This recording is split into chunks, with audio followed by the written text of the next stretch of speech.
Dear students, welcome back to my channel Enjoy Learning. In this video, I am going to discuss a very important question of CBSE Class 10th Maths Sample Papers Session 22 to 23.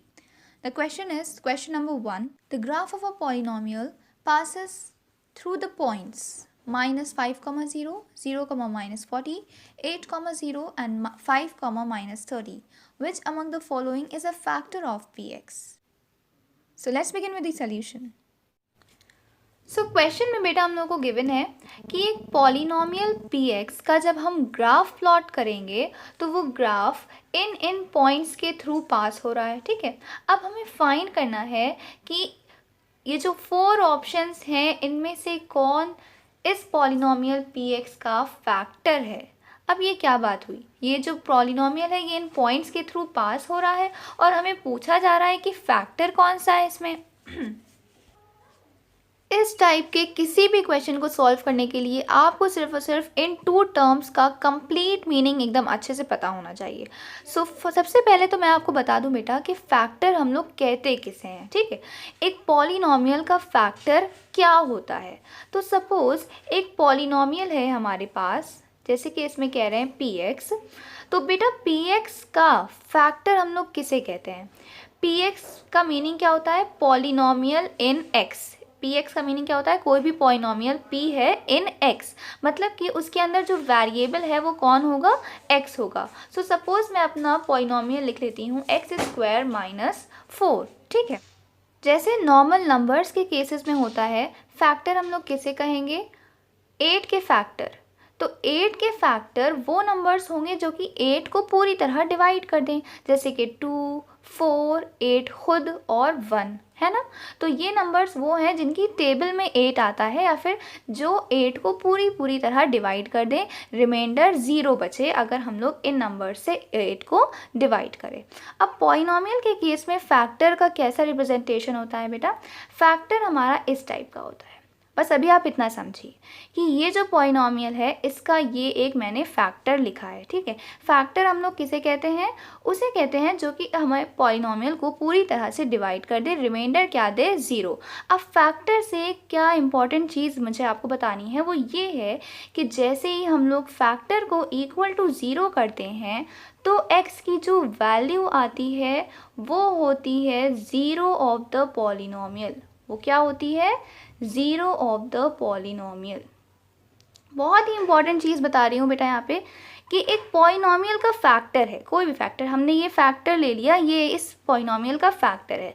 जब हम लोग polynomial के factor को equal to 0 करते हैं तो x की जो वैल्यू आती है वो 0 ऑफ दिस पॉलिनोमियल होगी. मतलब कि x की इस वैल्यू को जब हम अपने पॉलिनोमियल में x की जगह पे पुट करेंगे तो पॉलिनोमियल की वैल्यू 0 हो जाएगी. देखिए ज़रा, जब हम x की जगह पे जैसे ही 2 पुट करेंगे, सो x की प्लेस पे 2 पुट करा तो देखिए क्या हुआ, 2 स्क्वायर इज 4 माइनस 4 0.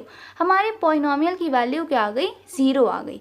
तो यहाँ से आपने क्या सीखा कि एक फैक्टर किसे कहते हैं, पॉलिनोमियल का फैक्टर क्या होता है, वो हमारा फैक्टर, वो नंबर, वो पॉलिनोमियल जो कि हमारे इस पॉलिनोमियल को पूरी तरह डिवाइड कर दे.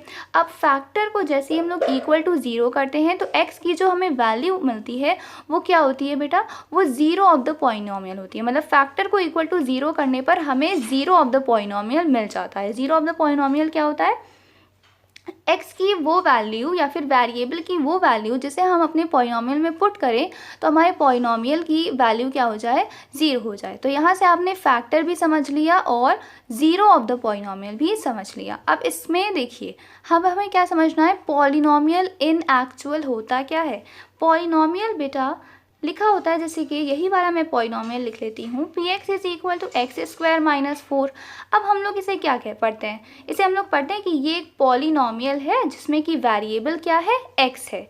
बट इन एक्चुअल ये जो हमारा पॉलिनोमियल होता है बेटा ये y इज इक्वल टू लिखा जाता है. क्या होता है, y इज इक्वल टू, इसको हम लोग इस टाइप से लिखते हैं, y is equal to x² minus 4. अब यहाँ से हम लोगों को पॉलिनोमियल का कंप्लीट मीनिंग समझ में आएगा.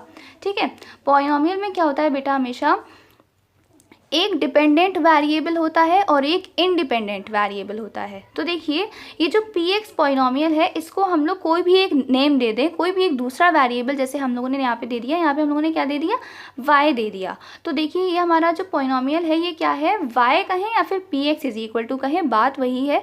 y मैंने यहाँ पे क्यों लिया है, ये बताने के लिए कि दो तरह के वेरिएबल होते हैं एक पॉलिनॉमियल में, एक डिपेंडेंट और एक इंडिपेंडेंट। तो देखिए y is equal to x square minus 4 लिखा है, तो यहाँ पे देखिए x की हम लोग जैसे जैसे वैल्यू बदलते जाएंगे y की भी वैल्यू बदलती जाएगी ना। अगर x की जगह पे 1 पुट करेंगे तो y की वैल्यू -3 आएगी, x की जगह पे 2 पुट करेंगे y की वैल्यू 0 आ जाएगी।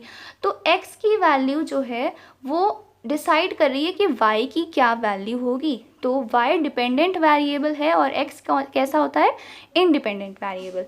x को हम लोग कोई भी वैल्यू दे सकते हैं, है ना, x क्या है, इंडिपेंडेंट वेरिएबल। तो पॉलिनॉमियल में जो वेरिएबल होता है वो होता है इंडिपेंडेंट वेरिएबल, और जो पॉलिनॉमियल खुद है, ठीक है, उसे हम लोग कोई भी वेरिएबल नेम दे दें तो वो जो हमारा वेरिएबल होता है वो क्या होता है, डिपेंडेंट वेरिएबल होता है।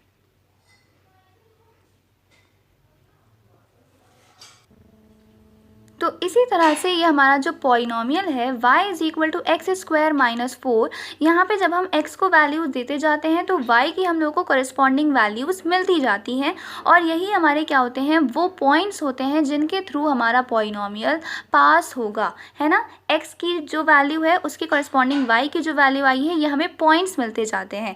तो यहाँ पे हम लोग को बेटा जो पॉइंट्स दिए हुए हैं वो ये दिए हुए हैं कि इन 4 पॉइंट्स के थ्रू हमारा इस पॉलिनॉमियल का ग्राफ पास हो रहा है। तो देखिए बेटा पॉइंट हमेशा किस फॉर्म का होता है, x, y फॉर्म का होता है। पॉइंट किस फॉर्म का होता है, x, y फॉर्म का होता है।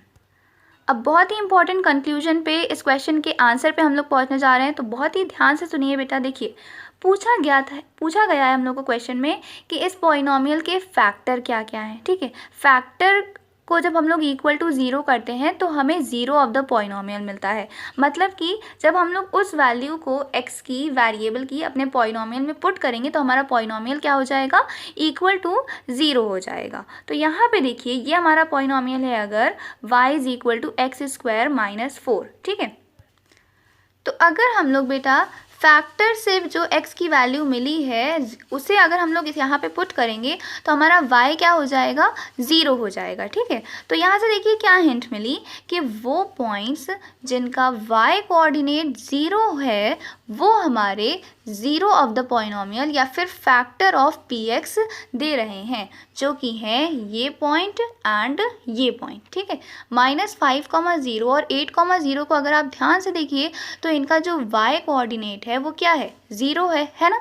तो ये वो पॉइंट्स हैं जिनके थ्रू हमारा ग्राफ पास हो रहा है, ठीक है, पॉलिनॉमियल का। और x की -5 जैसे ही हम लोग वैल्यू पुट करते हैं तो y क्या हुआ जा रहा है, 0 हुआ जा रहा है, मतलब हमारा पॉलिनॉमियल 0 हो रहा है। सो -5,0 और 8,0 ये हमारे 2 पॉइंट्स हैं जिनमें कि हमारा y 0 है, ठीक है। तो यहाँ से हम लोग को क्या मिल गए बेटा, जीरोज ऑफ द पॉलिनॉमियल मिल गए, है ना। ये -5 और 8 क्या है, ये x की वैल्यूज़ है और इन x की वैल्यूज़ पर हमारा y मतलब कि हमारा px क्या हो रहा है, 0 हो रहा है। तो ये वैल्यूज़ हमारी क्या हैं, जीरोज ऑफ px हैं। और अभी मैंने बताया था कि 0 ऑफ द पॉलिनॉमियल मिल गया हम लोग को, तो मतलब हम लोग को फैक्टर मिल गया। अब x is equal to -5 and x is equal to 8 are zeros of px, या फिर y is equal to px, okay. So factor क्या हो गए, सिंपली इस नंबर को ऑपोजिट साइड पे ले आइए, x + 5 एक फैक्टर हो गया एंड x - 8 दूसरा फैक्टर हो गया। सो ऑप्शंस में चेक कर लिए, are factors of y is equal to px। So options में हमें x - 8 दिख रहा है, x + 5 नहीं है। So option B is the correct answer. So क्या इंपॉर्टेंट कंक्लूजन है बेटा, इस टाइप का कोई भी क्वेश्चन आए उसे सॉल्व करने के लिए सिर्फ और सिर्फ आपको ये सेंटेंस लर्न करना होगा कि वो पॉइंट्स जिनका y कोऑर्डिनेट 0 होता है वो हम लोग को ज़ीरो ऑफ द पॉलिनोमियल देते हैं। ठीक है, जिनका y कोऑर्डिनेट 0 होता है वो हमें ज़ीरो ऑफ द पॉलिनोमियल देते हैं। ज़ीरो ऑफ द पॉलिनोमियल जैसे ही मिल गया वैसे ही हम लोग को फैक्टर ऑफ द पॉलिनोमियल भी मिल जाएगा। सो क्वेश्चन चाहे ज़ीरो ऑफ द पॉलिनोमियल पूछे या फिर फैक्टर ऑफ द पॉलिनोमियल पूछे, you will be able to answer it. I hope the concept is clear to you all. If there is any doubt, then do comment me. And all the best for your exams.